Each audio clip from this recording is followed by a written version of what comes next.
على عباده الذين اصطفى خصوصا على سید الرسل وخاتم الانبیاء وعلى آلہ واصحابہ نجوم الہدى صدق اللہ العظیم۔ اس سے پہلے درس میں سورہ فاتحہ کا خلاصہ بیان کیا گیا تھا اور اس کا ترجمہ آپ حضرات کی خدمت میں پیش کیا گیا تھا۔ آج کے درس میں انشاءاللہ العزیز سورہ بقرہ کا خلاصہ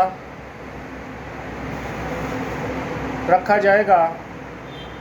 تو سورہ بقرہ قرآن پاک کی دوسری سورت ہے اور قرآن پاک کی سب سے بڑی سورت ہے۔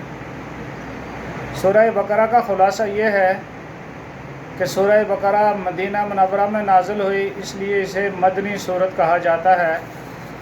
اس کی ایک آیت مقدسہ وَاتَّقُوا يَوْمًا تُرْجَعُونَ فِيهِ إِلَى اللَّهِ یہ سب سے آخر میں نازل ہوئی اور یہ مکۃ المکرمہ میں نازل ہوئی۔ سورہ بقرہ کو فسطاط القرآن کہا جاتا ہے، یعنی قرآن پاک کا خیمہ۔ سورہ بقرہ کے اندر کل 40 رکوع ہیں۔ پہلے سپارے کے اندر 16 رکوع ہیں، دوسرے سپارے کے اندر 16 رکوع ہیں اور تیسرے سپارے کے اندر 8 رکوع ہیں۔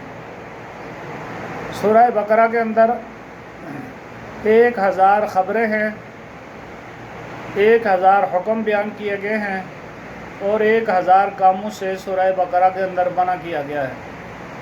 اس کی کل 286 آیات ہیں، 6281 کلمات ہیں، 25500 اس کے حروف ہیں۔ سورہ بقرہ کے بے شمار فضائل ہیں۔ حضرت عقیل ابن یسار رضی اللہ تعالیٰ عنہ فرماتے ہیں کہ آپ صلی اللہ علیہ وسلم نے فرمایا کہ سورہ بقرہ قرآن پاک کی کوہان ہے اور اس کی بلندی ہے۔ پھر مسلم شریف کی روایت ہے کہ آپ صلی اللہ علیہ وسلم نے فرمایا کہ اپنے گھروں کو قبریں نہ بناؤ۔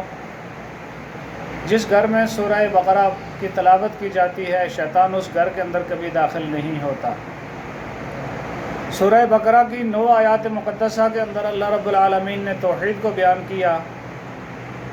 یا ایھا الناس اعبدوا ربکم الذی خلقکم سب سے پہلی آیت مقدسہ ہے جس میں اللہ رب العالمین نے مسئلہ توحید کو بیان کیا، اور یہ اللہ رب العالمین نے دعویٰ بھی کیا ہے اس صورت میں کہ عبادت صرف ایک اللہ کی جائے۔ اس دعوے کے اوپر اللہ رب العالمین نے بے شمار عقلی اور نقلی دلائل دیے ہیں۔ الذی جعل لکم الارض فراشا والسماء بناء وانزل من السماء ماء فاخرج به من الثمرات رزقا، یہ متعدد عقلی دلائل اللہ رب العالمین نے بیان کیے۔ پھر کیف تکفرون باللہ وکنتم امواتا فاحیاکم ثم یمیتکم ثم یحییکم ثم الیہ ترجعون۔ پھر 9 آیات مقدسہ کے اندر اللہ رب العالمین نے مسئلہ توحید کو بیان کیا۔ اب سورہ فاتحہ اور سورہ بقرہ کے درمیان ربط کیا ہے؟ بے شمار ربط بیان کیے ہیں مفسرین نے۔ پہلا ربط یہ ہے کہ سورہ فاتحہ کے اندر انسان اللہ رب العالمین سے دعا کرتا ہے کہ اہدنا الصراط المستقیم، اے اللہ ہمیں سیدھی راہ دکھا۔ تو اللہ رب العالمین نے سورہ بقرہ کے اندر وہ راہ متعین کی کہ ذالک الکتاب لا ریب فیہ ھدی للمتقین۔ دوسرا ربط یہ ہے کہ سورہ فاتحہ کے اندر 3 طبقوں کا بیان تھا۔ پہلا طبقہ الذین انعمت سے جس کی طرف اشارہ تھا وہ طبقہ مومنین کا تھا، من النبیین والصدیقین والشہداء والصالحین۔ دوسرے نمبر پر کافروں کا طبقہ جو اعتقادی اعتبار سے بالکل مسلمانوں کے برعکس تھے، ظاہری اور باطنی طور پر ان کے عقائد میں بہت زیادہ فساد تھا، ان کا بیان تھا، ان کی طرف اشارہ تھا۔ وہ تیسرے نمبر پر جو عقائد کے اعتبار سے تو ٹھیک تھے لیکن ظاہری طور پر وہ مسلمانوں کے ساتھ تھے، لیکن دلی طور پر ان کی جو رغبت تھی وہ کافروں کے ساتھ تھی، تو وہ منافقوں کا طبقہ تھا، اس کی طرف اشارہ تھا۔ تو سورہ فاتحہ میں ان کا اجمالی طور پر ذکر تھا، اور سورہ بقرہ کے اندر تفصیل کے ساتھ ان 3 طبقوں کو بیان کیا گیا ہے۔ پھر سورہ فاتحہ کے بعد اللہ رب العالمین نے سورہ بقرہ کے اندر جب تفصیل بیان کی تو سورہ بقرہ کے جو مضامین ہیں ان کی تعداد ہے 6۔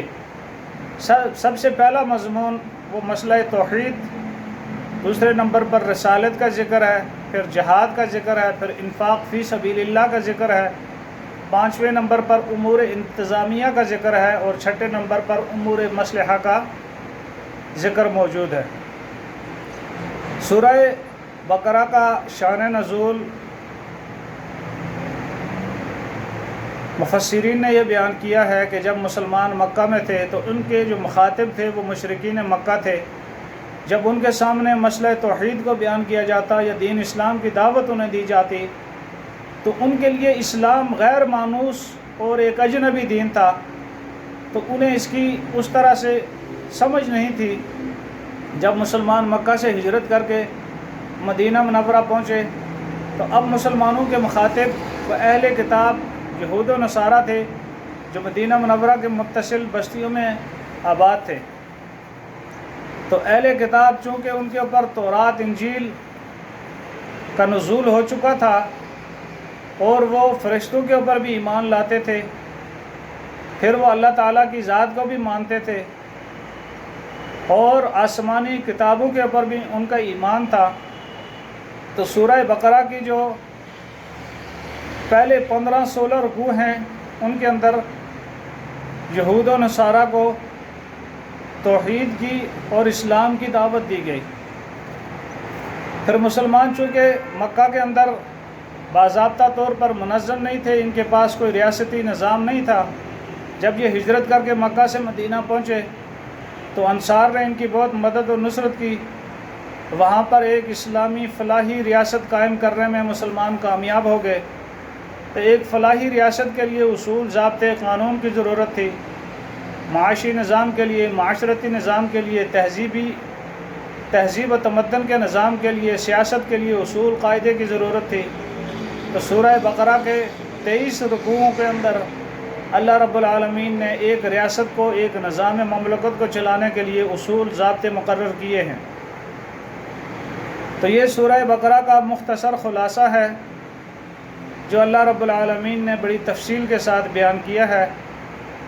انشاءاللہ العزیز سورہ بقرہ کی روزانہ کی بنیاد پر چند آیات مقدسہ تلاوت کی جائیں گی، اور اسی خلاصے کی روشنی میں ان کے اوپر مختصر جو تفسیر ہوگی وہ بیان کی جائے گی، اور قرآن پاک کے اندر جو احکامات کا ذکر ہے، مسائل کا ذکر ہے، انہیں بھی انشاءاللہ العزیز بیان کیا جائے گا۔